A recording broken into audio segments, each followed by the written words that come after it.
Allah gör nə qədər mehribandır, deyir, əlini biri qaldırsa məndən istəməyə həya eləyirəm, utanıram əli boş qaytarmağa, utanıram. Axı mənim bəndəm öz hörmətini saxlayıb, bu əlini heç kəsin qabağında gedib açmayıb. Necə ola bilər ki, heç kəsin qabağında əl açmayan bəndəm, mənim qabağımda əl açsın, mən ona əli boş qaytarım. Duanın ədəblərindən biri də budur ki, hər şeydən və hər kəsdən ümidini kəsib Allaha yönələsən. Heç nəyə arxalanmayasan Allahdan başqa.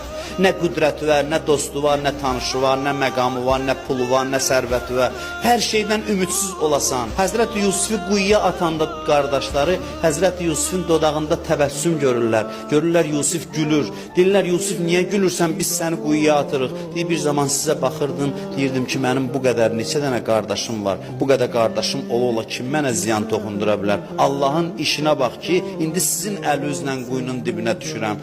Allahdan başqa heç kəsə insan gərək söykənməsin, arxalanmasın.